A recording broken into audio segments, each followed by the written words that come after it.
Why is it that when you set goals, you fall off pretty easily, whereas everyone tells you to do exactly that to change your life completely? It's all to do with motivation, right? Well, no, actually. More often than not, it's about how you're actually setting these goals.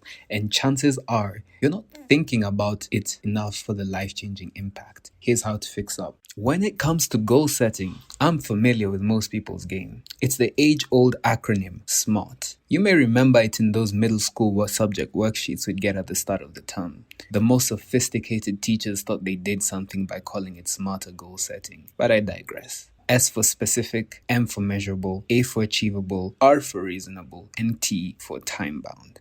I was never a fan of T growing up. Time pressure doesn't faze a master procrastinator. Well, little did I know. So this is pretty much industry standard in the productivity space. So what am I waffling about when I say it needs to stop? Stick around and I'll show you what I personally do. But first, let's dive into why we are fighting a losing battle. Our lives are not copy and paste.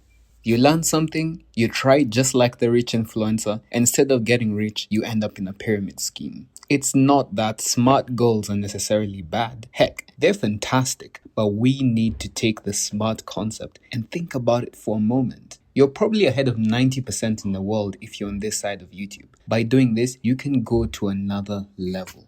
We have two types of goals, primary goals and secondary goals. The idea is that many secondary goals make up the primary goal. It's like a giant puzzle, and each puzzle piece is a secondary goal. One day, you'll zoom out and realize the masterpiece you have made just by positioning each puzzle piece accurately. So primary goal, big goal to achieve in 9 to 12 months. Could be something like, I want the most gorgeous, sickest, jaw-dropping jawline known to mankind. Secondary goal, smaller sub-goals you will have to achieve when aiming for primary goal. Maybe something like, I want to consume X amount of tougher foods, which will ultimately lead to a better jawline. There are two problems I realized when I found out about this system.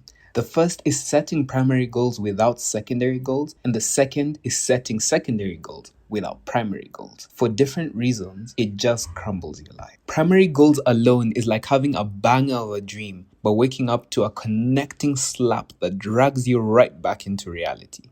It's essentially moving without a plan or steps and sort of just guessing your way to the goal. You hop from this strategy to that strategy and hope one day that it will click. You keep waiting, buddy.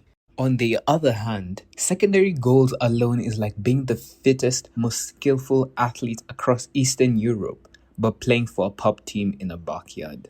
You may have remarkable potential, but have nowhere to direct it, and it is wasted. You have skills here and there, but never enough to be good at one directed thing, so you never know what to do with your skills. Of course, we here at Path to Prodigy live deliberately and plan for both primary and secondary goals, right? The key is understanding what your primary goal is, what its component secondary goals are. These should now be SMART goals. Pursue the secondary goals, and before you know it, you have everything you need to blow your primary goal out the water. This is the correct way to think about any goal in life and go up a level. If you want to see my exact goal setting process, leave a comment down below and I'll see how popular it is. Until next time.